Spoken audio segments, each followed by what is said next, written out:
Hi everybody, I'm Jess. Um, Here again with another video. This time, I'm not going to talk too much about transgender issues. At least I'm going to not try to. I'm still going to touch upon them, but the main focus today is going to be LGBT plus issues, and mostly it's all going to be about going over some of the more common terms within the LGBT community that those with from the outside might not be familiar with, and they might be confused when they see them. So I'm just going to touch on some of them. So I have a list here that I'm going to read from, starting off right off the bat, right out of the gate with straight. Everybody knows what straight means. That means that you are a male who likes females or you're a female who likes males. Done. Moving on. Lesbian. Females who are like females, who are attracted to females. Done. Gay. Males that are attracted to males. Easy. Bisexual, that's men that can be attracted to both men and women, or women who can be attracted to both men and women. And then you have transgender, which is the T part of LGBT, which is hello, me. That's either men that feel like they're actually a woman, and they're basically have been born inside the wrong body, or women who believe they're men and have been born within the wrong body. And that also goes along with that is the terms trans woman and trans man. A trans woman is a woman. It is somebody who was born a man, became a woman. They are, for all intents and purposes, a woman now. And some people still refer to themselves as a trans woman or a trans man just to be clear on who they are and what they are. But for all intents and purposes, generally speaking, people would appreciate it if once somebody is transitioning, that you refer to them as the gender they actually wish to present as.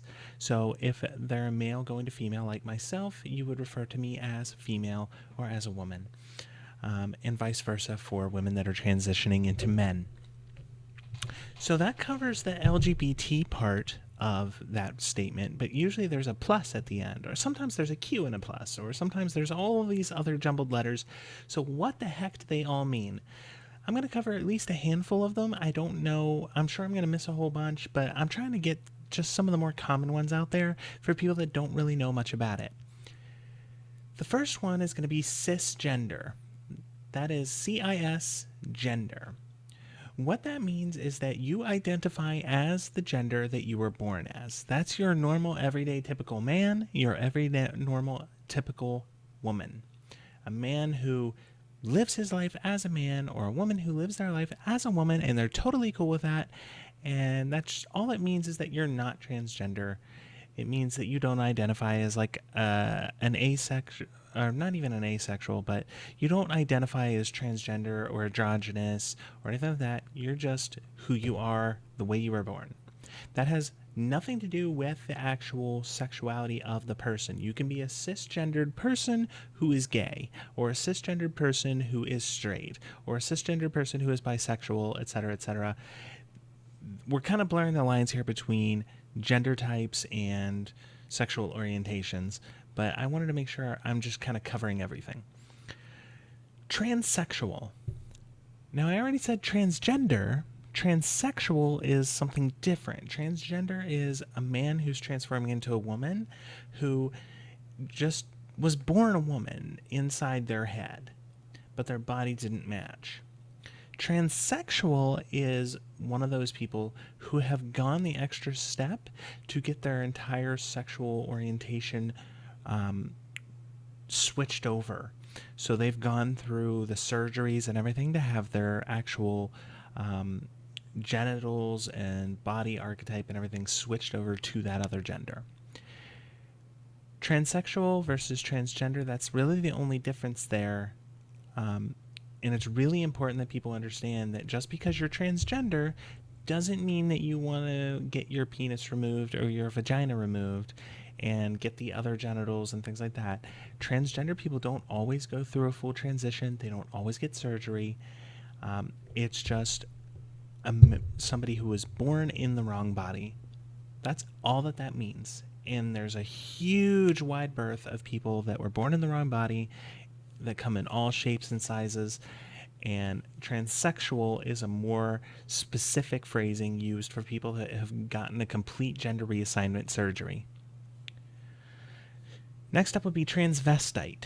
Transvestite is somebody who cross-dresses for pleasure, one way or another, whether it's sexual gratitude, or sexual gratification, or just an emotional gratification, or they just enjoy it for whatever reason. It's just somebody who wears the other gender's clothing. That's it. Transvestite doesn't mean you're gay. It doesn't mean you are transgender, anything like that. You're transvestite, or you're basically like your drag queens, or people that just enjoy dressing up, because why not? It's fun. Next up, androgyny or androgynous. These are people that have neither a male nor female appearance. You can't really tell by looking at them which one they are. They're just kind of somewhere in between in this weird, blurry middle ground where you can't tell whether they're male or female. Androgynous, that's all it means. Next up would be asexual. Now, asexual means that you're pretty much not sexually attracted to anyone. Most asexuals are in this blurry ground where they don't really care for sex. Now, there's a wide range of asexual people. There's people that are asexual who don't want to have sex ever. They don't enjoy it. They don't enjoy the thought of it. They think it's gross. They don't want to even touch it. Nothing. And then it ranges up to people who are asexual and they just don't really like it per se, but they're willing to do it for their partner. Or maybe even they could like it a little bit, but they're not really into it. They don't really see the purpose of it. They just do it to please their partner. That's usually what asexual means. A lot of these definitions aren't really concrete, so it's hard to really pin down exactly what each one stands for, but that's the general gist of it. Demisexual is somebody who is not physically attracted to anyone until they have an emotional attachment to that person. That would be me. I am not sexually attracted to anyone until I have an emotional connection. There has never been a time in my life when I've been able to look at somebody and find them sexually appealing or physically attractive in any way, shape, or form, whether it's male, female, doesn't matter.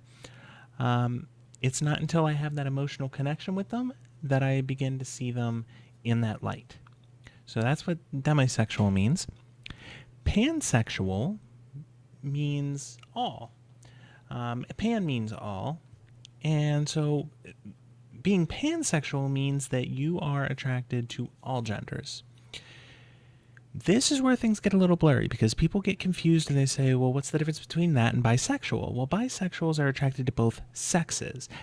People that are born male, people that are born female. Male genitalia and body archetype, female genitalia and archetype.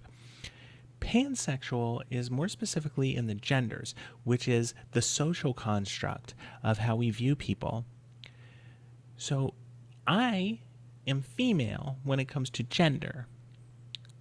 Sexual or my sexuality or how I was born as my sex would be male, but as a gender, I am female, I am a woman. That is what I view myself as. That is what society should be viewing me as. So pansexual is attracted to not only males and females, they're also attracted to transgender, asexual, androgynous people that are just not really in any concrete A or B on the gender scale of male and female. That also extends into something that I didn't really put down here, but that would be like pan-romantic. Me, myself, personally, I am pan-romantic demisexual. Now, I didn't even know this was a term for the longest time, and I just called myself pansexual, and I always felt like it didn't really match me, but it was the closest I could get. Pan-romantic demisexual means, pan means all, as we went over. Romantic is who you're attracted to romantically. So pan-romantic means that I can be romantically inclined towards any and all genders. Male, female, transgender, asexual, it doesn't matter. I am totally okay with that. I'm panromantic and I am demisexual, which we went over. Demisexual, it means I'm not physically attracted to anybody until I'm romantically inclined towards them on an emotional level. So basically, I can be attracted to anyone, but not until I have an emotional connection. Next up would be bigender or gender fluid. These two terms are fairly interchangeable. Some people are going to say, oh, no, these are two different things, but they're fairly related, so I'm just going to consider them one thing for simplicity's sake for those out there that aren't really familiar. Bigender and gender fluid basically means that you transition between male and female. That sometimes you feel male, sometimes you feel female, and you don't really relate to one or the other specifically, but you also don't consider you're androgynous, which is like neither. You consider yourself kind of floating around in the middle. So a lot of times gender fluid people, they wish-wash back and forth. Some days they feel female, some days they feel male. It could even change between, during the day. They could be male when they get up in the morning, and then like later they're like, now I feel female now. This is something that a lot of people have a really hard time with because they feel like this person just can't make up their mind or whatever. But it's not that they can't make up their mind, it's that that's how their mind works. Sometimes they feel very feminine, sometimes they feel very masculine. And there's no real way to stop it. It just kind of happens. Genderqueer is just somebody who doesn't fit within the gender binary, the norm. Somebody who's in between, that floats in between there somewhere, doesn't really fully identify as male, doesn't really fully identify as female. They can be anywhere on that range of the scale between male and female. They just feel like they don't belong into either of those two predefined categories. And lastly, the last thing I really wanted to bring up is intersex. Intersex is a term that a lot of people out there have never really heard of that are outside of the LGBT community, but it's a very important term. The term that people would most commonly associate it with is going to be hermaphrodite. That is considered a bad word or a dirty word within the LGBT community. Calling somebody a hermaphrodite is considered to be akin to being racist. Do not ever call somebody hermaphrodite. That is not the proper term. Intersex is the proper term. And a rather large amount of people are born intersex, and doctors or their families determine whether they're going to go with male or female. And that can also lead to a lot of the transgender issues out there because they chose wrong. They chose, when they were born, they had both set of genitals, and they decided, let's get rid of this one, we're going to go with this one. They're going to be male from now on, or they're going to be female from now on. And unfortunately, and it's a very unfortunate set of circumstances because there's no reason why they can't just be both. They can be intersex. So it's really a shame that they pick or choose for that baby that has no ability to say, hey, no, I'm male, don't do that to me, or I'm female, don't do that to me, or I don't feel like I belong in either category, please don't do this to me. So it's very important that the awareness of intersex and childbirth really comes to the forefront.